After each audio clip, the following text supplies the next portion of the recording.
everyone. Since major news sources are publishing this, I know everybody is going to lose their collective shit. I am reminded of a video posted by my TikTok friend and an amazing creator and a talented artist, Just Wayne, after the first assassination attempt on Donald Trump. And I remember very well what he said. When stupid shit like that happens, the people of color community thinks, oh my God, I hope the suspect is not black or brown. And I added to that, and the immigrant community thinks, oh my God, I hope he wasn't an immigrant or in any way associated with immigrants, because we all know how the mob thinks. And this is what I'm concerned about right now.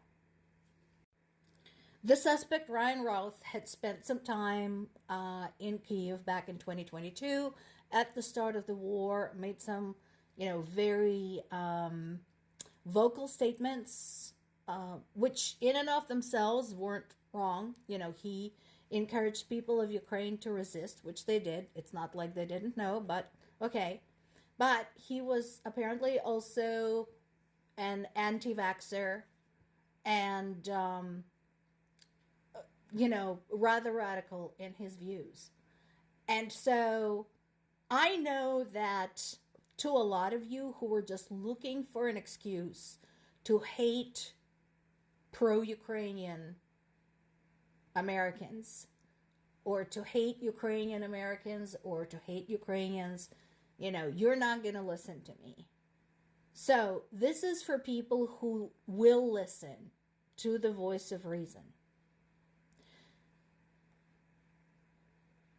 This is not going to come as any surprise to you, but no, not all Ukrainians or pro-Ukrainians are radicals and anti-vaxxers. Some months ago, I said that one of the problems with Donald Trump's not actually being sentenced and not being put into prison is that people are so tired with his seeming invincibility and being above the rule of law, is that sooner or later somebody's going to do something stupid. And that is exactly what is coming true right now.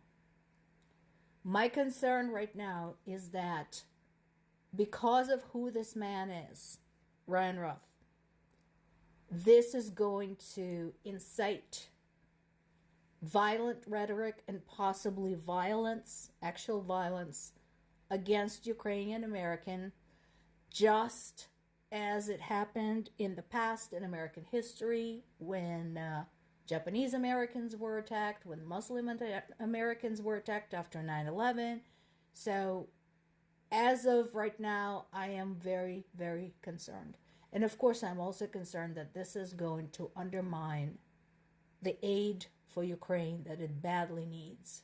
So this is going to, again, endanger countless lives, including my life, the lives of my fellow Ukrainian Americans, and the lives of our friends and family still in Ukraine, such as my parents. There is also no doubt in my mind that Russians are going to use this for their propaganda, so no surprise there. We did have another tragic incident that took place in Kharkiv. So some time ago, many times, we talked about Russia's very underhanded use of what I call the double tap attacks.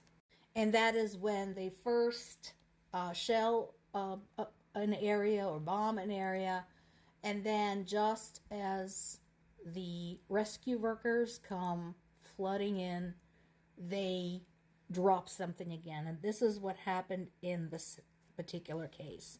We had a 12-story building with people that were trapped under there in the rubble, and then when The rescue workers rushed in to start helping people, finding people, etc., treating people for injuries. More bombs fell. The people involved in the incident, people who were hurt, were civilians, including children. So this is from Politico. Okay, Mr. Stoltenberg, I mean, I appreciate it. I agree with you. Absolutely. A lot of us have been saying this for like 10 years. So just to set the stage for Stoltenberg's statement here, this is something that's been discussed in the past. After Ukraine voted in a referendum overwhelmingly to separate from the Soviet Union, naturally, there was a huge concern about Ukraine's extremely aggressive and disrespectful neighbor, Russia. And so at the time, nuclear non-proliferation was a big deal. And so sometime after that, when Bill Clinton came to power, there was a conversation about nuclear weapons that used to be focused in one country, the Soviet Union, that were now spread between separate countries, independent countries that Soviet Union fell apart into. One of those countries was Ukraine. And at the time, in an effort spearheaded by Clinton, the deal was struck that Ukraine will give up its nuclear weapon stockpile in exchange for support by NATO should Russia get frisky. Fast forward to 2014, Russia did get frisky, went in, hacked off Crimea, started military action in the Donetsk-Luhansk region, and shot down a passenger airplane carrying foreign nationals. And Ukraine turned to NATO and said, how about it, NATO?